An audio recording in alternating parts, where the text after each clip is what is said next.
Hola, buenas tardes. Veo que ya estáis conectados. Disculpad el retraso, pero ha habido aquí un pequeño problema técnico en la grabación. No sé si me oís todos, si tenéis micrófonos o si no a través de los chats. Me imagino y espero que me estéis escuchando. Sí se oye, me dice José Luis. ¿Qué tal? Buenas tardes. El resto me imagino que... Vale, sí, sí me vais contestando. Muy bien. Vale, Paula también. Buenas tardes. Vale, estupendísimo. Muy bien. Pues nada, lo dicho. Disculpar el retraso, pero es que estamos en una sala. Está en obras la sede del CEF y nos han tenido que ubicar en otro despacho distinto y el ordenador no era capaz. Vale. Bueno, pues yo soy Ángel Ardura y voy a ser el profesor que va a seguir en la asignatura una vez que Juan Manuel os ha dado ya la parte de derechos fundamentales, aunque nosotros veremos también haremos una referencia en cuanto al procedimiento especial de protección jurisdiccional de derechos fundamentales. Cualquier duda ahora en la exposición, más o menos, me imagino que todos sabréis, os habrá llegado en el tablón de anuncios la presentación. Os iré colgando ya en los próximos días las otras presentaciones en función de que vayamos avanzando en la materia e intentaré ir haciendo una sesión por cada presentación de PowerPoint que os vaya mandando. Si tenéis alguna duda sobre la sistemática de la asignatura o lo único que os voy a comentar es, ha habido algún alumno que me ha comentado que había una diferencia entre lo que era la guía docente de las sesiones y las que hay en el aula virtual. Ellos, como les expliqué, me parece que no sé si lo he contestado por el tablón de anuncios o en el mensaje para cada uno, se debe a que en la guía docente está estructurada de tal forma que responda a la sistemática en cuanto a semanas en las que se va a impartir la asignatura y no en relación a las unidades que consta el temario de la asignatura. En las unidades sí las tenéis referidas, las que vamos a ir tocando.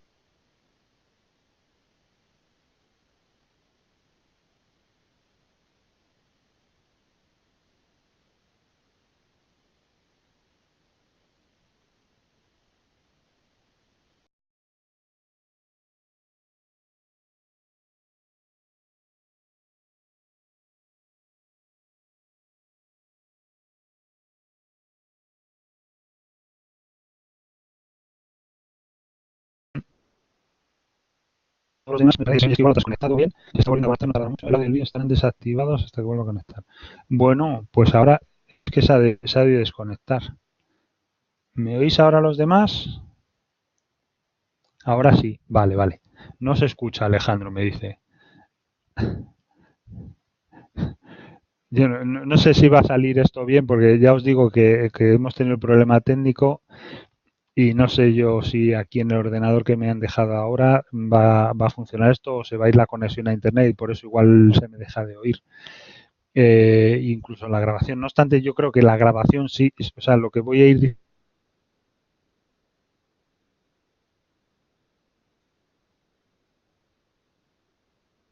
vamos a aprovechar que ya estáis bastante conectados para ver si podemos seguir adelante. Vale, fallo el sonido, ahora no. Uf, madre mía, se ha vuelto a ir.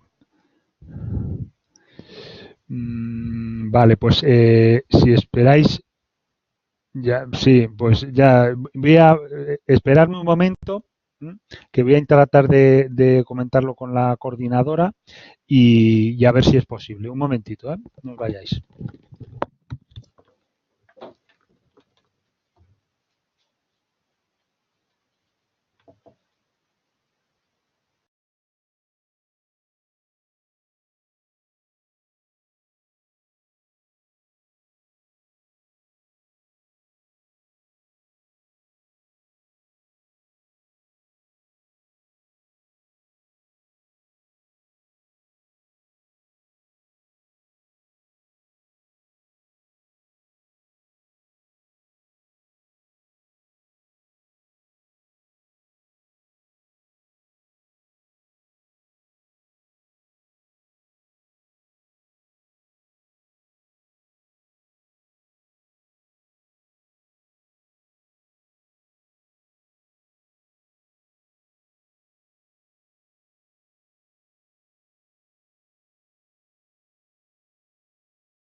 Bueno, ya estoy aquí de nuevo. Vamos a tratar de seguir y si no, pues tendremos que cerrarlo y hacerlo otro día.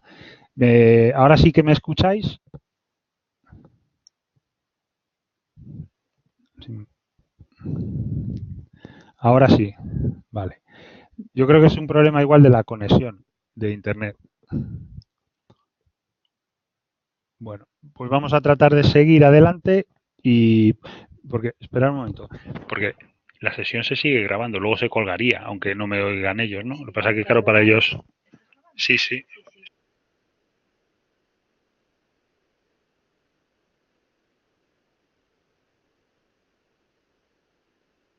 No, razón. Ah, joder. Sí, que está la. Vale, vale, vale. Ah, vale, vale, no lo veía. Vale. Disculpar, ¿eh? Vale, vale, vale, ya está. Bueno. Vale.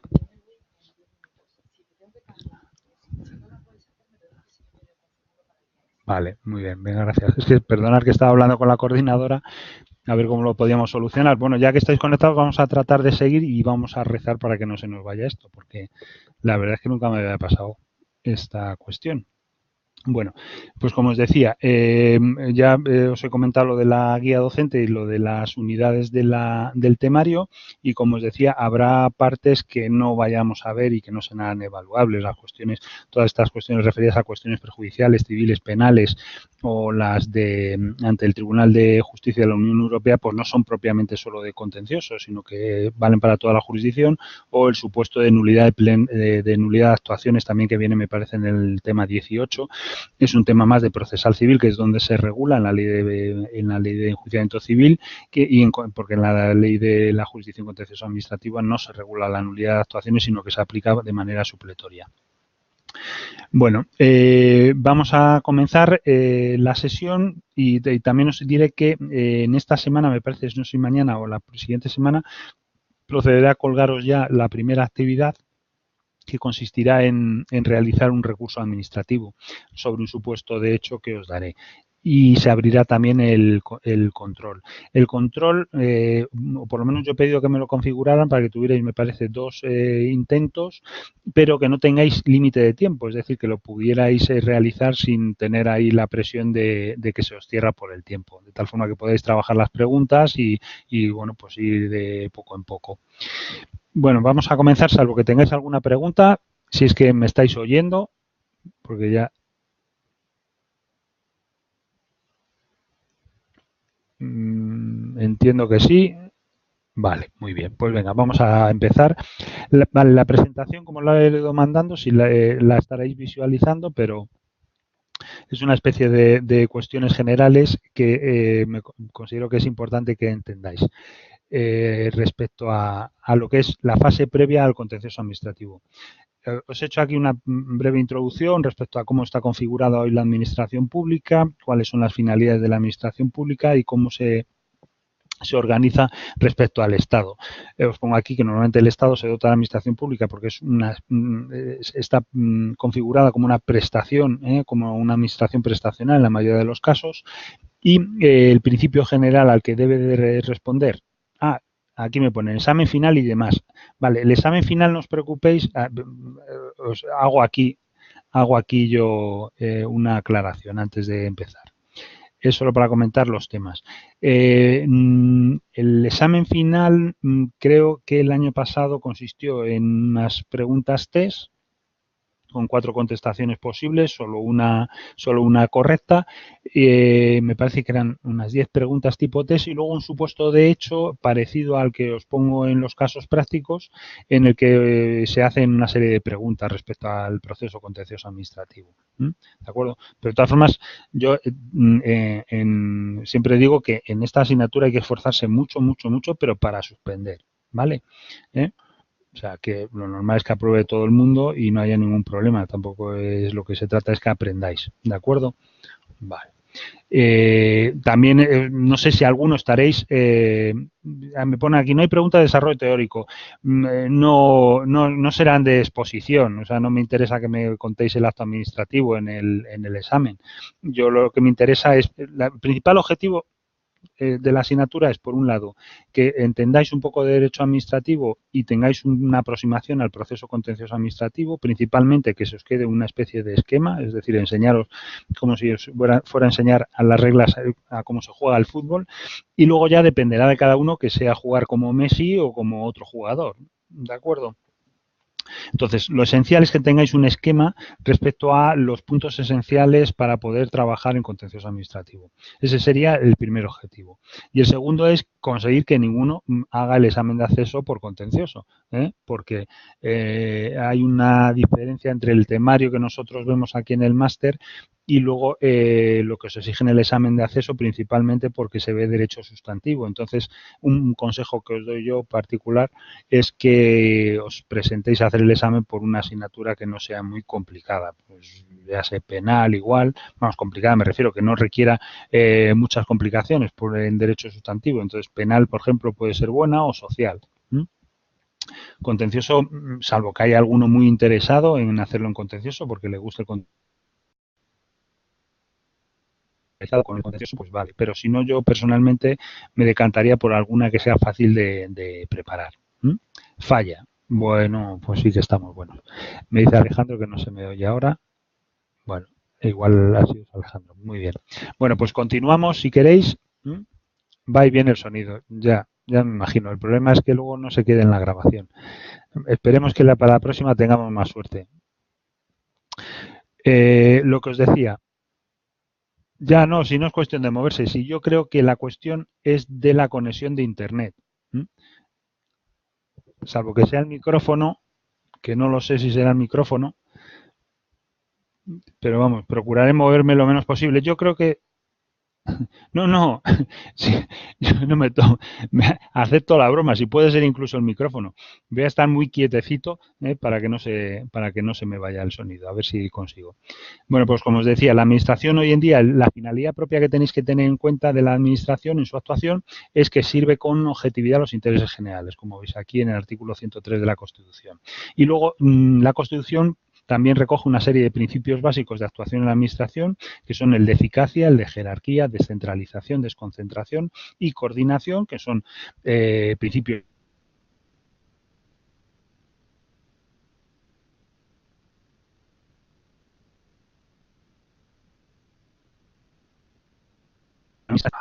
Vale, si veis aquí, lo último que dice la Constitución es con sometimiento a la ley y el derecho.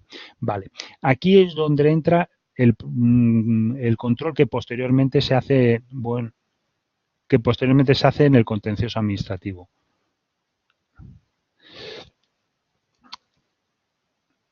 Porque es quien controla la aplicación que la administración hace del ordenamiento jurídico.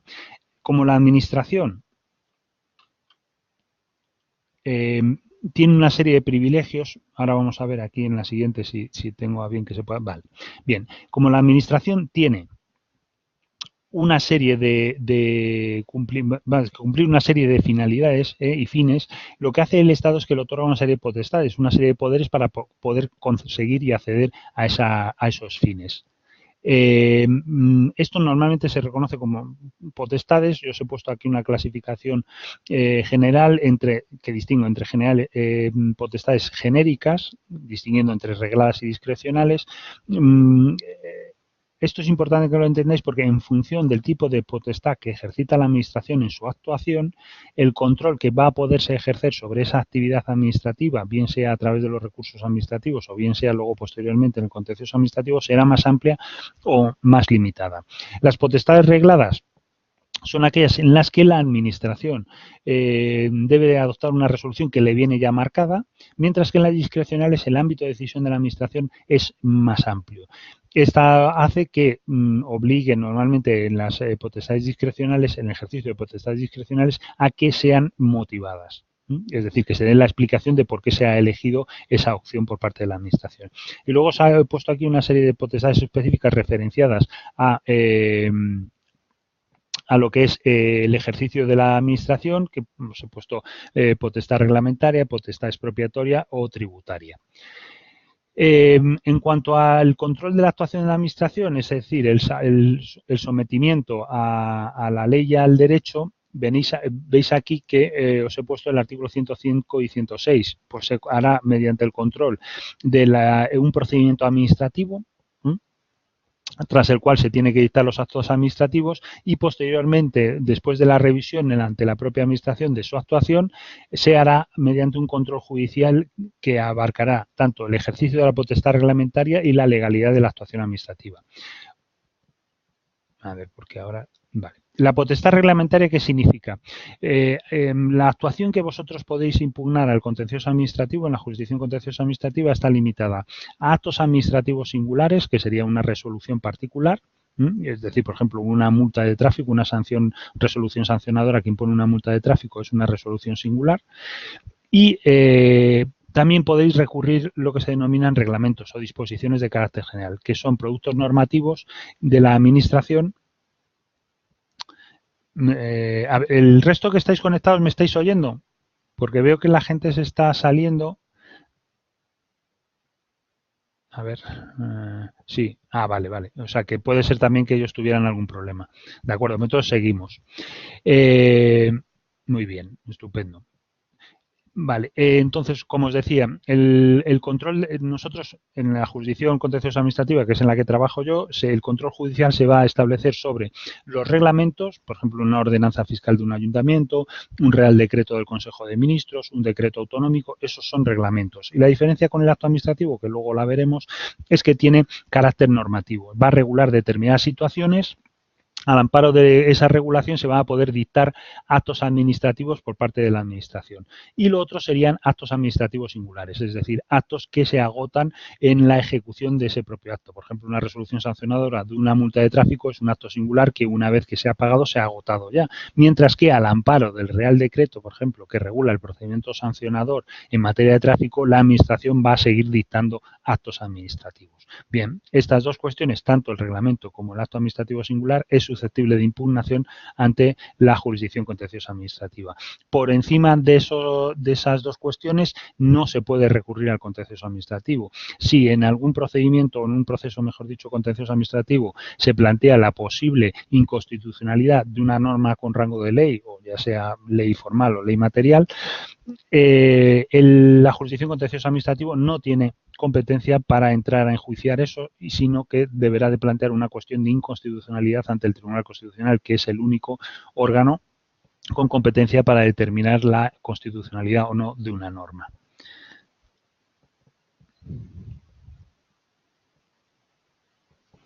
Bien, en cuanto a la administración, el procedimiento. Si bien el Estado le concede para la consecución de los fines que tiene atribuida a la Administración una serie de potestades, el control de esas potestades se ejercita, como os he dicho, en primer lugar, obligando a la Administración a dictar actos administrativos a través de un procedimiento administrativo. Un procedimiento administrativo que tiene una serie de requisitos, como es una fase de inicio, una fase de tramitación, una fase de resolución y posteriormente la última fase del procedimiento administrativo, que es la ejecución. Además, otro de los límites que tiene establecidos a través del procedimiento es el límite temporal, es decir, la Administración no puede abrir un procedimiento y estar 5 años tramitando el procedimiento. Tiene un plazo máximo de resolución y notificación de la resolución que pueda dictarse dentro de ese procedimiento, porque si no, si transcurre el plazo máximo de un procedimiento, o bien se produce la caducidad, o bien la Administración deberá de archivarlo. Os he puesto aquí que el procedimiento administrativo es el cauce formal de producción de actos administrativos y que el acto administrativo no deja de ser más que una manifestación de voluntad de la Administración. Aquí lo que sí quiero que tengáis en cuenta es un principio básico en la actuación de la Administración, o que tiene reconocida la Administración, que es la que se denomina autotutela declarativa y ejecutiva. ¿Esto qué significa? Que la Administración tiene el poder de decidir los conflictos que pueda tener con el administrado sin necesidad de acudir a un tribunal. La Administración, en el momento que ejerce, por ejemplo, la potestad sancionadora, cuando decide la infracción que has cometido y la sanción que ha de imponerse, no necesita ir al juez para que la imponga, la puede imponer ella. Eso es lo que se denomina la autotutela declarativa. Y ejecutiva, lo mismo. La Administración no solamente resuelve el conflicto con el administrado, sino que además tiene capacidad para imponer esa decisión a través de la ejecución del acto administrativo, que, como os he dicho, es la última fase del procedimiento. Veremos también los medios de ejecución forzosa que tiene la Administración para conseguir el cumplimiento por parte de los administrados. Como os he dicho, el procedimiento administrativo tiene inicio, tramitación, resolución y ejecución. Y en cuanto a actos administrativos de cara a su impugnación, ya os he dicho también actos administrativos singulares, reglamentos, como disposiciones de carácter general. Siguiente cuestión. ¿Qué administraciones públicas podemos reconocer en la actuación administrativa? Aquí solamente os menciono las de base territorial. ¿Qué significa? Que son las que tienen el ámbito de su competencia limitado a un determinado territorio. Empezando por la más baja, la administración local, que son los municipios y las diputaciones provinciales, las comunidades autónomas, que tienen el ámbito de la comunidad autónoma en la que estén, y la Administración General del Estado, que tiene competencia en todo el territorio nacional. No solamente existen estas administraciones, habréis oído hablar de la administración institucional, que son organismos, entes o entidades que se crean por estas administraciones para el cumplimiento de determinados fines que se consideran más apropiado que se pueda realizar a través de estos organismos. Por ejemplo, la Administración General del Estado, conoceréis la Agencia Estatal de Administración Tributaria, la Agencia Tributaria. Bueno, pues eso es una agencia, ahora tiene esa denominación, que depende del Ministerio de Hacienda, pero que tiene una serie, un funcionamiento, una estructura distinta a la del Ministerio. Lo mismo la Administración de la Comunidad Autónoma y las administraciones locales.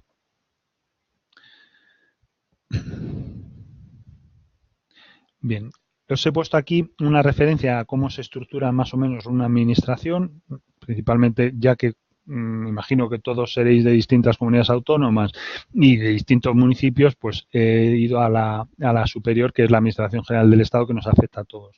Normalmente está distribuida con una administración que podría denominarse central, que son los órganos centrales del Ministerio, estarían los órganos superiores, que es el Ministro y Secretario de Estado, los órganos directivos, pues hay unos ejemplos, subsecretarios, secretario general técnico, secretarios generales, directores y subdirectores generales. Y estos órganos que tienen competencia de todo el territorio nacional se acompañan de lo que se denomina administración periférica.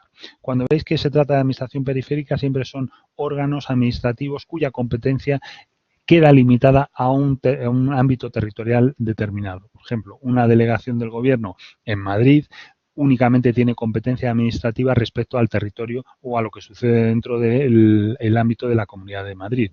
Esto es esencial porque otro de los principios básicos de actuación de la Administración es el principio de competencia. Un principio de competencia significa que no todos los órganos administrativos pueden dictar resoluciones en todas las materias, sino exclusivamente a aquel órgano y más concretamente el titular de ese órgano que tiene reconocida esa competencia administrativa.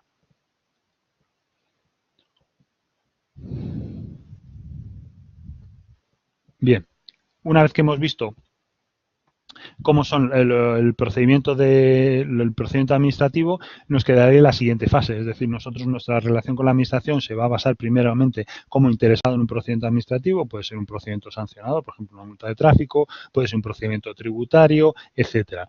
Y una vez que se ha producido una resolución definitiva dentro de ese procedimiento, entraría ya nuestra labor, en vuestro caso, en el día que ya lleguéis a acceder a la profesión, como abogado, primeramente en la posibilidad de impugnar ante la propia administración, revisión en vía administrativa, esa resolución que se ha dictado. Revisión en vía administrativa que a veces tiene carácter obligatorio, es cuando está previsto un recurso de alzada, que es ante el superior jerárquico del que ha dictado el acto, o bien de carácter potestativo a través del recurso de reposición. Pero en todo caso, la vía administrativa previa es necesario agotarla para poder ir al contencioso. Pues nos podemos encontrar que se trata de un acto que no es o que no ha agotado la vía administrativa y no es susceptible de recurso al contencioso. Ya lo iremos viendo. Bien, en cuanto a la revisión ante la propia administración, tendríamos por un lado la revisión administrativa y la revisión ante los tribunales. La revisión ante la propia administración puede ser de dos formas. Uno, mediante los recursos administrativos, os sonarán los que os he comentado de alzada y reposición. También está el extraordinario, esos serían los recursos ordinarios. También está el extraordinario de revisión. Y posteriormente están los procedimientos especiales de revisión.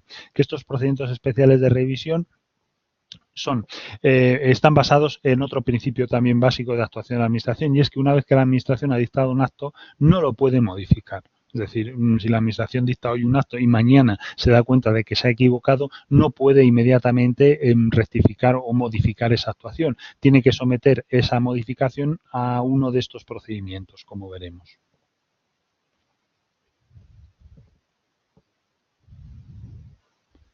Bien, en cuanto al acto administrativo, aquí iremos ya más rápido. Os he dicho que es una de las posibilidades, uno de los productos que podemos recurrir al contencioso administrativo y es una declaración de voluntad, de juicio de conocimiento de la administración pública que está sujeto a derecho administrativo. Esta sujeción a derecho administrativo es también importante porque supone la delimitación del ámbito de la jurisdicción contencioso administrativo. ¿Por qué? Porque en contencioso administrativo solo se conoce las impugnaciones de actuaciones de la administración pública, un acto de una administración pública sometida a derecho administrativo. ¿Qué quiere decir esto? Que puede haber determinadas actuaciones de una administración pública que puedan estar sometidas, por ejemplo, al derecho laboral. Imaginaros el supuesto de no un funcionario público, no todos los que trabajan para la administración son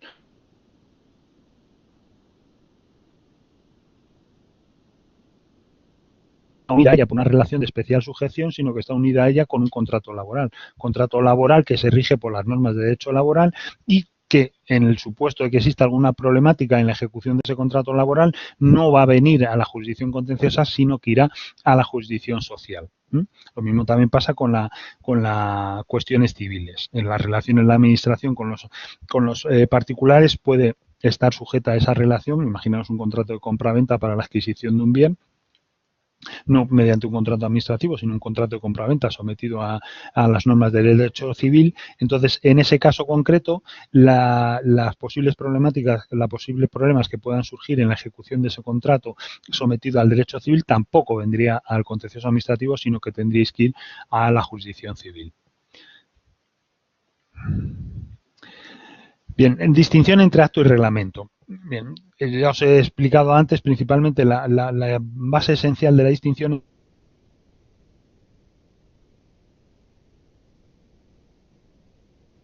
tiempo no se agota en la simple dictado de la resolución. Las consecuencias de materia de impugnación respecto a las disposiciones generales es que hay que admiten dos posibilidades. Una, la denominada impugnación directa, que no sé si habréis oído hablar de ella. La impugnación directa significa que el reglamento, en cuanto que actuación administrativa, es susceptible de impugnación directa ante la jurisdicción contenciosa administrativa en el plazo de 2 meses desde la publicación. Ahora bien, el problema de esto es que no todos los reglamentos, o sea, nadie está mirando constantemente el boletín, con lo cual puede ser que cuando surja o cuando se apruebe el reglamento, las situaciones jurídicas y las situaciones de hecho que regulan no nos afecten y que al cabo de 3 años nos veamos en esa situación. Pero ¿qué pasa? Que como han pasado 3 años, ese reglamento no se puede impugnar directamente, con lo cual nos quedaría exclusivamente lo que se denomina impugnación indirecta. ¿En qué consiste la impugnación indirecta de un reglamento? Bueno, pues la impugnación indirecta consiste en impugnar un acto concreto que nos afecta aplicando ese reglamento y nosotros impugnamos el acto fundado en la posible ilegalidad de la norma en la que se funda, del reglamento en el que se funda. Pues yo qué sé, imaginaos poner un absurdo que mañana saca una normativa el Ministerio de Hacienda y dice que todos los alumnos que estén haciendo el máster de abogacía deberán de tener un recargo en el IRPF del 5%. Y aprueba un reglamento que lo establece así. Vale. Esa norma que ahora os afecta y que me imagino recurriríais en el plazo de 2 meses, si hubiera salido el año pasado no os habría afectado porque vosotros no estabais en el CEF, no estabais haciendo el máster de abogacía, con lo cual os daba exactamente lo mismo. Ahora que os veis ya dentro del supuesto de hecho regulador por ese reglamento, sí os ve afectado. El hecho de que saliera el reglamento hace un año va a impedir que lo podáis impugnar directamente porque ya han transcurrido los 2 meses. Pero en el momento que se os aplique, os haga un acto concreto,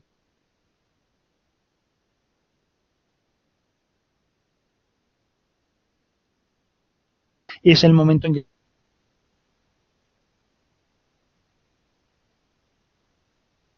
impugnar indirectamente el reglamento. A eso es a lo que hace referencia la impugnación indirecta. Es importante que tengáis, a ver, por favor no me pongáis don Ángel, porque además tardáis más en ponerlo y con que me digáis Ángel me vale. Alejandro, dime. O no sé quién me había preguntado algo.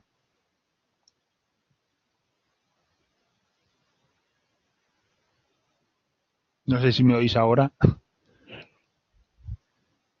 De todas formas, si a lo largo, porque esto lo tendréis que ir asimilando, si después os surge alguna duda o queréis plantearme algo, lo podéis hacer tranquilamente por el... Ah, ahora sí se oye. Vale. Si esto va a ser un descontrol. Vale. Yo es que no sé si vosotros me estáis hablando a mí, pero yo a vosotros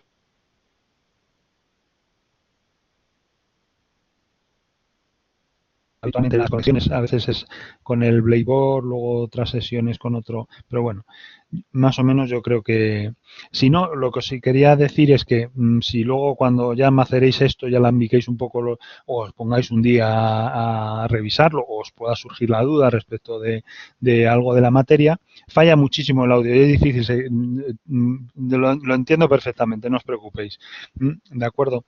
Trataré la próxima vez a ver si me dan una sala VIP y no me dan aquí. Y no creo que. Vale. Igual se graba en el aparato porque lo estará grabando. Y Dios quiera que luego se oiga bien en la grabación, si es que os atrevéis a escucharla otra vez de nuevo. Pero bueno, si no, lo esencial es que tengáis un esquema en la cabeza respecto a esto y a una serie de cuestiones básicas que luego es necesario que tengáis en la cabeza a la hora de abordar el proceso contencioso administrativo. Porque si hay una cosa que caracteriza al contencioso administrativo es que básicamente es un proceso revisor de lo que se ha hecho antes y que diferencia al resto de jurisdicciones. ¿De acuerdo? Entonces es importante saber qué se trae del procedimiento administrativo para saber cómo hay que enfocar el proceso contencioso administrativo.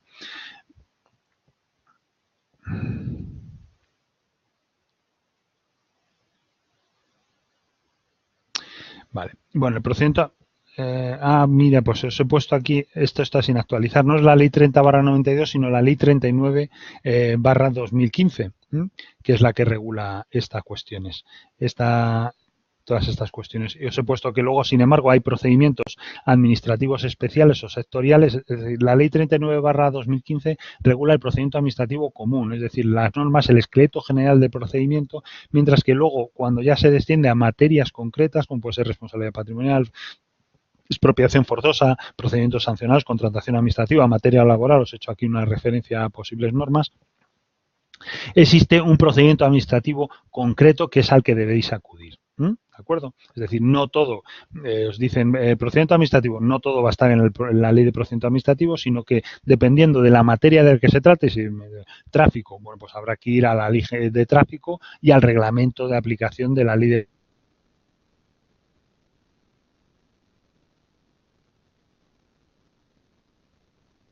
tenéis que acostumbrar al derecho administrativo es así, es decir, no hay una única norma.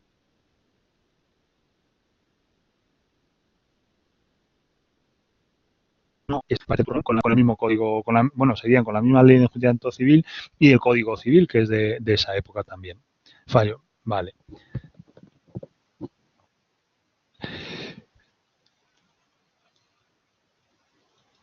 Bueno, os voy a explicar aquí, yo creo que hay aquí una cuestión que sí os quería comentar. Bueno, los requisitos formales del procedimiento son generales, tenéis en la ley, se puede mirar tranquilamente. Clases de actos administrativos. Aquí sí es importante que tengáis en cuenta la distinción entre acto administrativo de trámite y resolutorio, porque los de trámite no siempre son impugnables. Es decir, la mayoría de los actos de trámite no son susceptibles de impugnación independiente, sino que solamente podrán recurrirse cuando sean los que se denominan cualificados, y son aquellos que causan indefensión, impiden la continuación del procedimiento, etcétera. Sin embargo, los actos administrativos resolutorios sí son impugnables. Luego otra serie de clasificación entre actos favorables y de gravamen, los actos que ponen fin a la vía administrativa, firmes o consentidos, destinatario, singulares y generales, por la forma que se producen, expresos o por silencio administrativo, etcétera.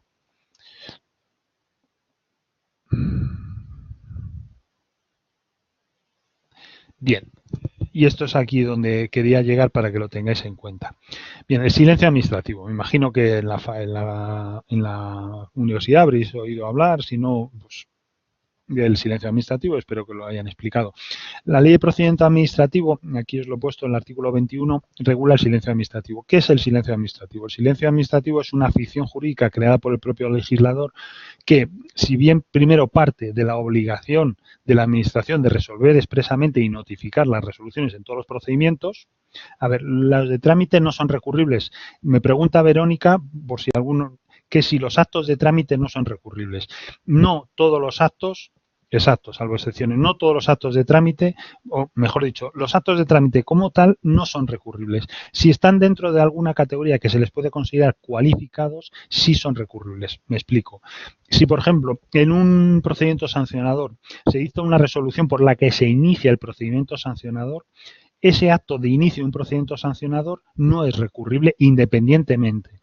Una cosa es que no sea recurrible independientemente y que los motivos posibles de impugnación de ese acto de trámite no los guardemos en el bolsillo y los saquemos en el momento que vayamos a impugnar la resolución definitiva de ese procedimiento.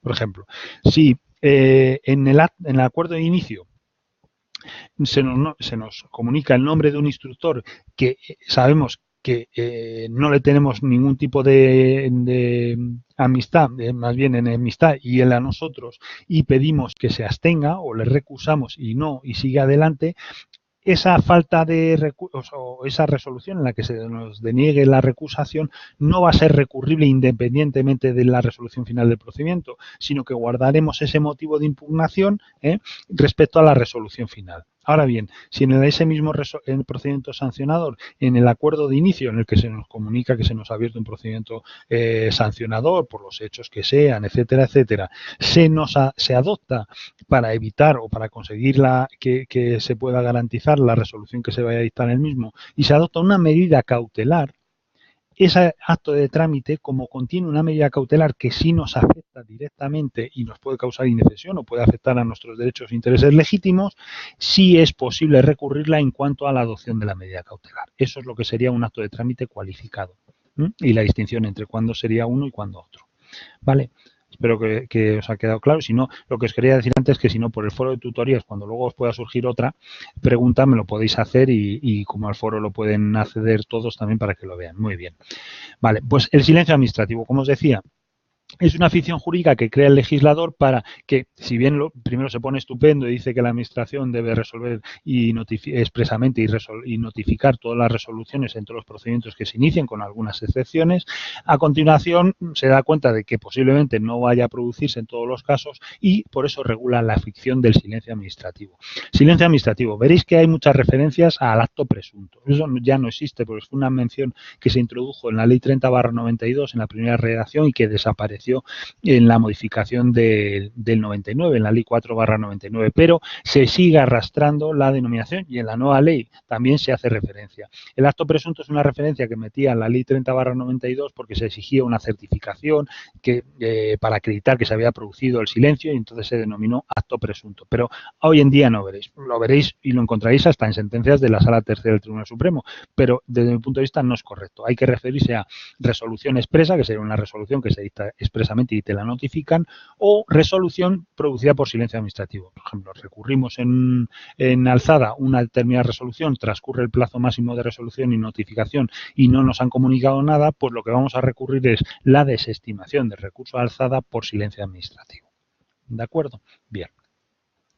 Esto también tiene su derivada posteriormente principalmente en la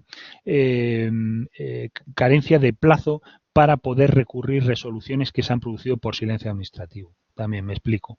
Si bien las resoluciones expresas que son notificadas a partir de la fecha de la notificación se abre el plazo para su impugnación, tanto el Supremo como el Tribunal Constitucional han convenido, ya si surge la ocasión os explicaré por qué, que los supuestos en los que se vaya a recurrir una resolución que se ha producido por silencio administrativo no existe plazo de impugnación. Con lo cual, lo que se abre en la interpretación que se ha hecho de la Ley de Procedimiento Administrativo, anteriormente era el artículo, creo recordar, 43.3, es que al interesado se le abre una doble posibilidad. Una, entender desestimado cuando ha transcurrido el plazo máximo de resolución, entender desestimado su solicitud, su recurso o lo que haya presentado a la Administración e interponer el recurso que procediera contra contra esa resolución por silencio administrativo, o bien esperar.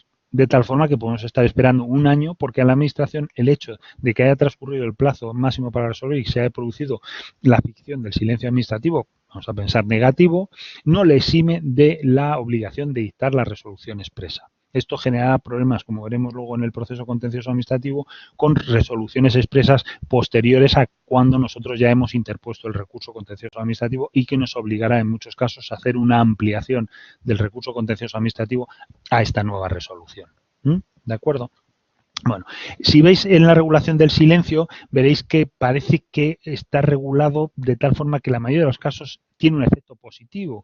No va a ser el caso, ¿eh? La mayoría de los procedimientos tienen ya regulado el carácter negativo de los mismos y, por ejemplo, en vía de recurso, con alguna excepción muy pequeña, siempre tienen el carácter negativo.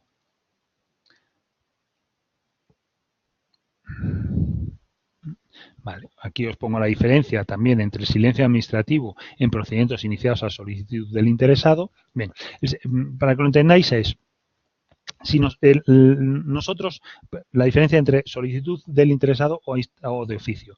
Un procedimiento sancionador siempre lo va a iniciar de oficio la Administración. Si en una determinada regulación de un procedimiento sancionado la norma establece que la resolución deberá dictarse en el plazo de 6 meses desde que se inició el procedimiento.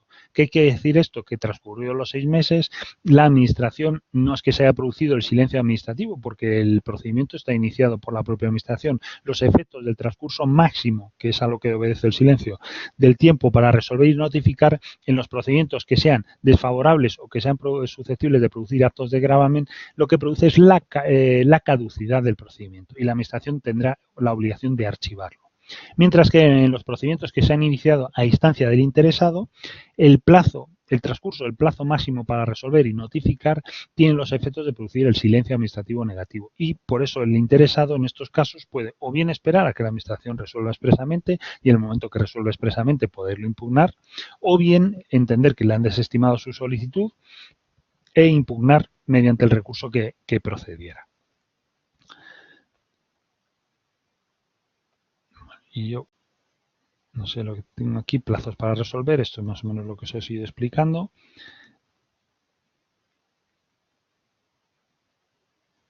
A ver si os quiere que tiene efectos del silencio, la resolución tardía. Os he puesto aquí un poquillo más de regulación para que lo tuvierais un poquito más claro. Silencio administrativo, los efectos, interrupción de los plazos y a ver si llego a lo que quería explicaros. Bueno, aquí la regulación, aquí en estas diapositivas, en todas ellas, es que no puedo pasar, tal como tengo la configuración, no puedo pasar a la última que era la que me interesaba. Que es donde os he comentado las cuestiones relativas a los procedimientos especiales de revisión. Bueno, como aquí tendría que ir pasando una a una y esto va muy lento, os voy a hacer os lo voy a explicar de viva voz y luego lo podéis comprobar vosotros en la presentación.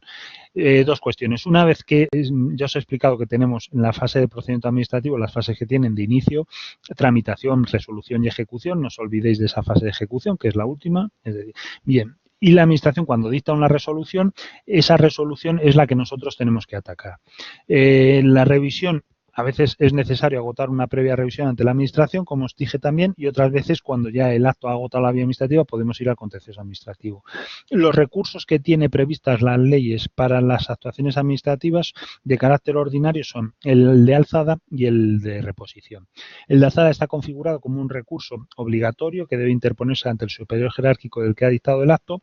El plazo de impugnación es de 1 mes y el plazo de resolución es de 3 meses. Transcurrido el plazo de 3 meses, sí que se nos haya notificado la resolución, podemos entender que nos han desestimado el recurso y podemos ya ir al contencioso. El recurso de reposición es potestativo, es decir, se trata de resoluciones que agotan la vía administrativa, en las que se nos ofrece la posibilidad de o bien recurrirlas todavía en vía administrativa a través de la reposición o bien irnos sin necesidad de interponerlo al contencioso administrativo. El plazo de interposición es de 1 mes y el plazo de resolución de la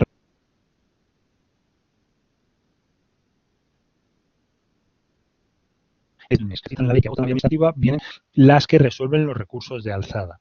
Sin embargo, si os vais a la regulación del recurso de alzada, veréis, para no liaros, porque es un fallo también que se comete muchas veces, que la resolución del recurso de alzada, aunque agota la vía administrativa, como ya proviene de un recurso anterior, no admite recurso de reposición. ¿Qué quiere decir? Que cuando nos digan cabe recurso de alzada y nos dirán la presente resolución agota, cuando se resuelve el recurso de alzada, la presente resolución agota la vía administrativa. Y pensaréis, se os puede encender la bombilla y pensar, hombre, pues si agota la vía administrativa y contra los actos que agotan la vía administrativa cabe reposición potestativa, interpongo reposición. El planteamiento así es válido, la única cuestión es que el legislador lo ha excluido expresamente y excluye la posibilidad de que el recurso de alzada sea recurrido nuevamente, la resolución de recurso de alzada sea recurrido nuevamente mediante el recurso de reposición. Como recurso extraordinario, la Ley de Procedimiento Administrativo regula el recurso de revisión. La diferencia entre ordinario y extraordinario es que el ordinario admite cualquier tipo de motivo de impugnación, mientras que el extraordinario exclusivamente puede interponerse por los motivos expresamente tasados en la ley. Y esa es la diferencia. Los encontráis ahí en la Ley de Procedimiento Administrativo, y el plazo de impugnación del recurso de interposición, mejor dicho, del recurso de revisión varía en función del motivo que vayamos a alegar. Y luego nos quedarían los procedimientos especiales de revisión. Los procedimientos especiales de revisión, como os dije al principio, es porque el legislador ha tenido en cuenta que, ya que la Administración no puede modificar su propia actuación directamente, le quiere dar una segunda oportunidad para evitar que un acto que puede ser nulo de pleno derecho se mantenga indefinidamente en vigor. Y por eso establecen varios procedimientos.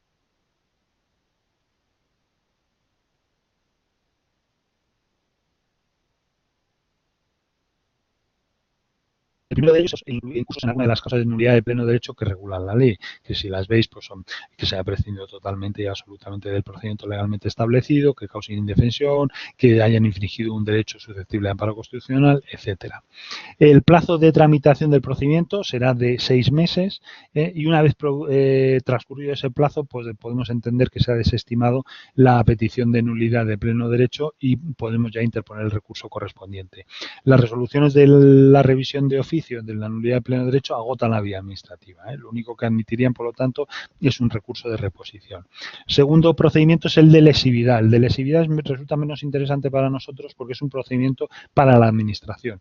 Fuera de los supuestos en los que el acto estuviera en curso en una causa de nulidad de pleno derecho, la Administración, si lo quiere modificar, tiene obligatoriamente que declararlo lesivo para el interés general.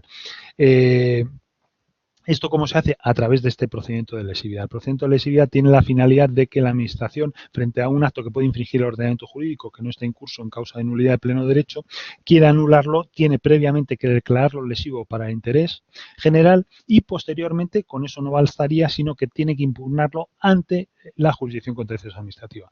Hay una inversión de los papeles, es decir, la Administración va a venir como demandante pidiendo que se anule su propia actuación, mientras que el favorecido por el acto vendrá a la jurisdicción pidiendo que o manteniendo la legalidad del acto. El recurso de lesividad está previsto para actos que sean susceptibles de ser beneficiosos para el administrado, es decir, que son actos favorables al administrado. Cuando el acto que la Administración quiere modificar es un acto desfavorable o de gravamen, por ejemplo, una resolución sancionadora, la figura o el procedimiento especial de revisión que está previsto en la ley es el de revocación. Es decir, la Administración puede revocar esas resoluciones sancionadoras o de actos de gravamen, también sometiéndose al propio procedimiento de revocación, en el que debe dar audiencia al interesado, etcétera. El siguiente procedimiento que hay es el de rectificación de errores. El de rectificación de errores no es propiamente una revisión de lo que es el acto administrativo en cuanto a poder llegar a la nulidad del mismo, sino que es simplemente la apreciación que se ha cometido un error material, de hecho, o aritmético en un determinado acto y se rectifica.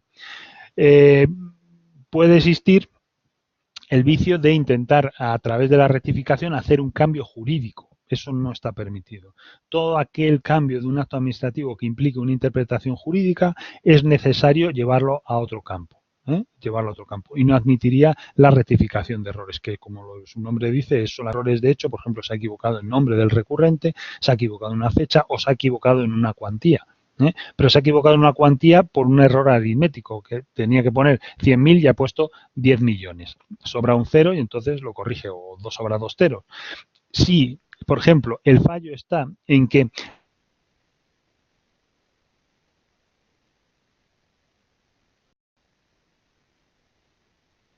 pues eso no se podría hacer a través del procedimiento de rectificación de errores.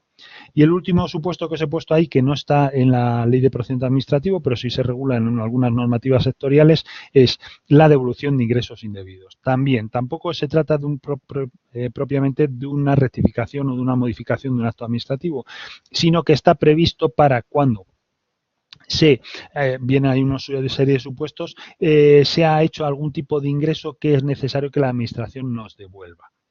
Puede haber un tipo de procedimiento, o mejor dicho, una petición de devolución de ingresos indebidos cuando se trata de ingresos cuya nulidad se ha decretado por sentencia o acto, o los casos especialmente previstos en la ley como devolución de ingresos indebidos que están previstos cuando se ha ingresado 2 veces una deuda, puede ser tributaria o de la seguridad social, que es normalmente donde se utiliza este procedimiento. Se ha pagado una cuestión que estaba prescrita, o se ha pagado más de lo que correspondía. Entonces, el procedimiento de devolución de ingresos indebidos está dirigido a obtener la devolución de esas cantidades pagadas de más en la Administración. Vale. Todos estos procedimientos que os he dicho son susceptibles de que al final produzcan un acto administrativo que a su vez podrá ser recurrido.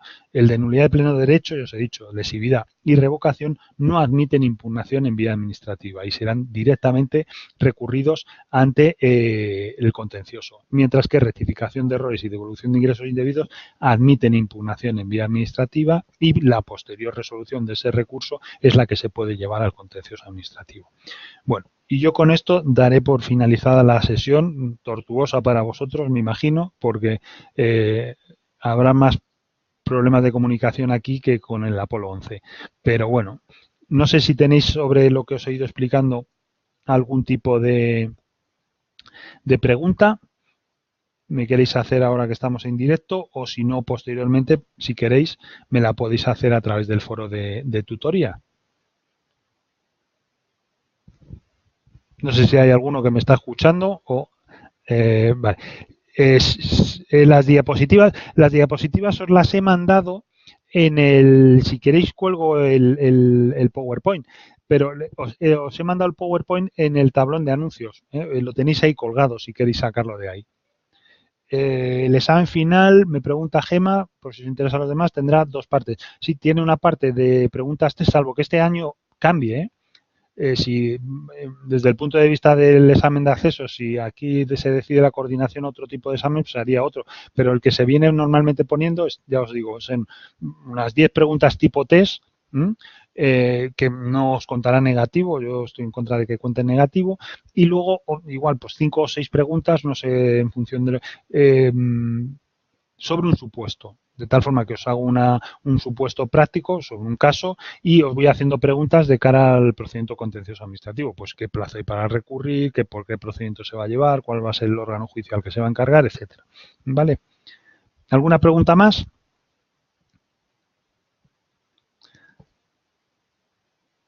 Muy bien. Bueno, pues nada, oye, encantado muchas gracias por vuestra atención. Ya sé que ha sido difícil y procuro, bueno, no os prometo nada mejor porque tampoco lo sé, pero intentaremos que la próxima vez no sea tan tortuoso para los dos, porque primeramente nos ha costado establecer un montón el enlace y poder arrancar el ordenador y posteriormente pues ha sido una tortura con el idas y venidas. ¿De acuerdo? Bueno, pues muchas gracias y venga, mucho ánimo. Y yo, de todas formas, os iré mandando documentación a través del tablón de anuncios y ya sabéis que a través del foro de tutorías o las tutorías telefónicas también podéis llamar para preguntar. Un saludo y mucho ánimo.